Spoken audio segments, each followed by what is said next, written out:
It was supposed to be Germany's answer to PayPal, a shining star in the rise of European fintech. Wirecard was sleek, fast-moving, and innovative, everything the traditional German banking system was not. By 2018, it was so trusted and celebrated that it joined the DAX 30, Germany's most prestigious stock index. That would be like a US company cracking the S&P 500, only the DAX has just 30 members. But the world would learn the truth. 1.9 billion euros in cash was missing. That's the equivalent of $2.1 billion gone, and it had never existed in the first place. Wirecard didn't just collapse, it imploded, dragging down auditors, regulators, investors, and even the German government in the process. This is the true story of Wirecard, one of the biggest corporate frauds in European history, and the global manhunt still underway for its fugitive executive. Let's rewind a bit. Wirecard was founded in 1999, right at the peak of the dot-com bubble. Its business, online payments, specifically for high-risk merchants, adult entertainment, gambling, and other industries most banks wanted nothing to do with. In 2002, things started to change. Markus Braun, one of the company's early co-founders, stepped into the CEO role. A quiet, cerebral Austrian with a background in computer science, Braun wore a black turtleneck, spoke in visionary language, and styled himself after Steve Jobs. Under his leadership, Wirecard began to shift from a niche payment processor to a tech-forward financial services firm with global ambitions. They started acquiring other companies, especially in Asia and the Middle East, and they rolled out products like digital wallets and prepaid cards. Braun's pitch was simple. The future of finance is digital, and Wirecard is going to be the platform powering it. Investors ate it up. By 2018, Wirecard's market cap has soared to over 24 billion euros. That's about $28 billion depending on the exchange rate at the time.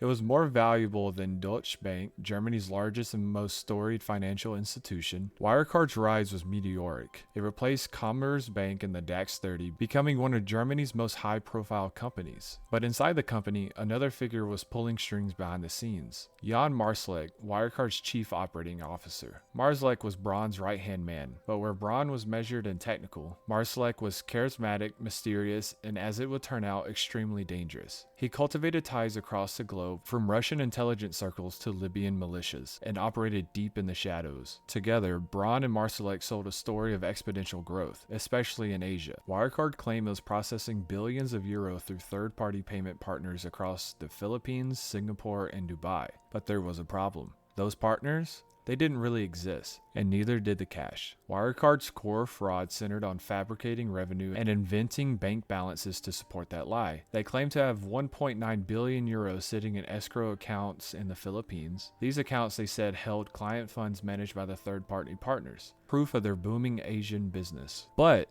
those accounts weren't real. The balances were forged with fake documents, false confirmations, and even employees posing as bankers. And for the most part, for years no one caught it. Wirecard was audited by Ernst & Young, one of the big four accounting firms. EY signed off on the company's financial statements every year from 2009 to 2018, despite persistent red flags and internal concerns. At one point, EY even failed to independently verify the existence of the escrow accounts. Instead, they relied on documents provided by Wirecard itself. But not everyone bought the story. Beginning in 2015, journalists at the Financial Times, led by reporter Dan McCrum, began publishing a series of investigative reports raising serious questions about Wirecard's business model, particularly in Asia. Their findings suggested that the company was round-tripping revenue, using fake partners to inflate its growth, and possibly committing fraud. Wirecard responded with fury. They sued journalists, they hired surveillance teams to track whistleblowers, and they denied everything, accusing the Financial Times and short sellers of launching a coordinated smear campaign. Shockingly, the German government took Wirecard's side. In 2019, BaFin, Germany's financial watchdog, temporarily banned the short selling of Wirecard stock and launched a criminal market manipulation probe into Financial Times reporters and investors who had bet against the company. Rather than investigate the fraud, German authorities went after the messengers, but the truth was closing in. In response to the mounting pressure, Wirecard's supervisory board commissioned an independent audit by KPMG in 2019. In April 2020, KPMG released its findings. It could not verify the existence of of 1.9 billion euros Wirecard claimed to hold in trust accounts. The alarm bells were deafening. Still, Braun insisted the company was clean. He brushed off the audit, claiming KPMG just didn't have access to the right documents, but that excuse wouldn't survive for long. In June 2020, Wirecard's longtime auditors, Ernst and Young, refused to sign off on the company's 2019 accounts. Why? Because they, too, couldn't verify the existence of the 1.9 billion euros. In a final twist of the knife, the banks in the Philippines where the money was supposedly held, BDO Unibank and Bank of the Philippine Islands, issued a statement saying, "We have no relationship with Wirecard. That cash,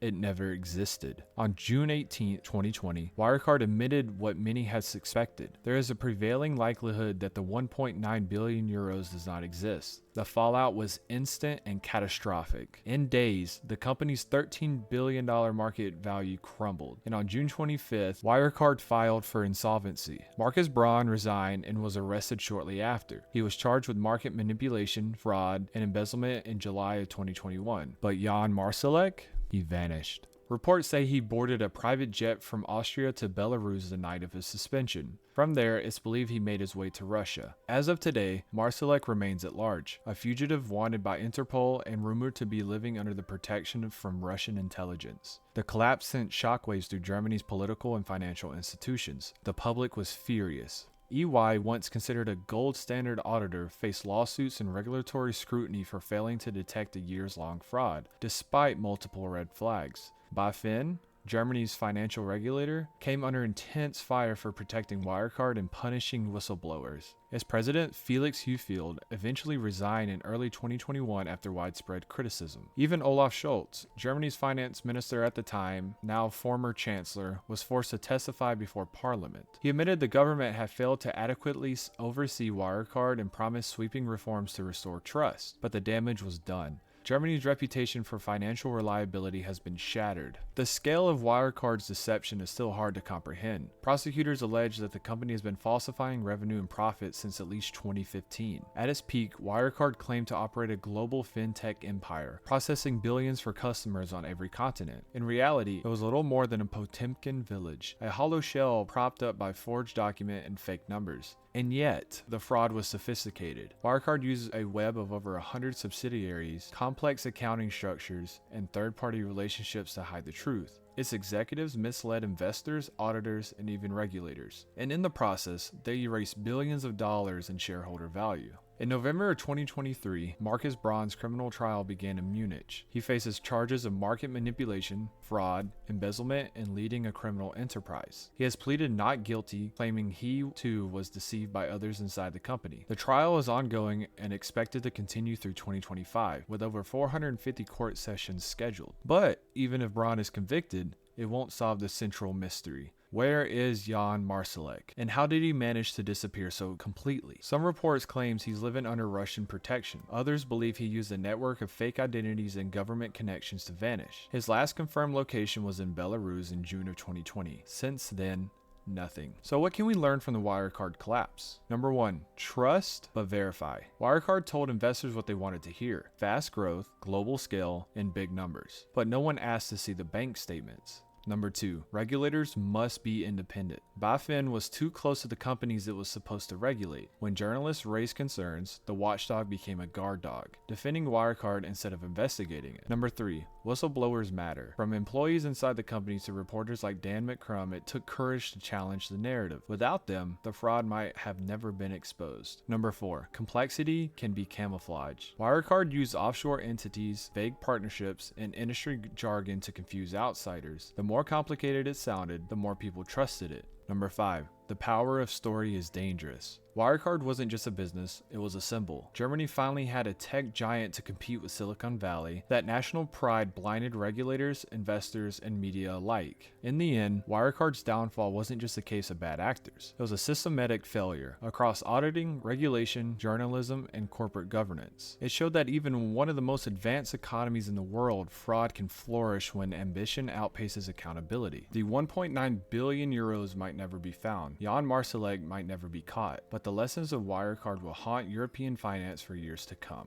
Thanks for watching. If you found this story eye-opening, don't forget to check out our deep dives on how Bill Wang lost $20 billion in just 2 days, and Bill Ackman's $4 billion short on Herbalife that backfired. At Money Minds, we break down the biggest stories in money, markets, and power, so you can really see what happens when greed meets deception. Thank you.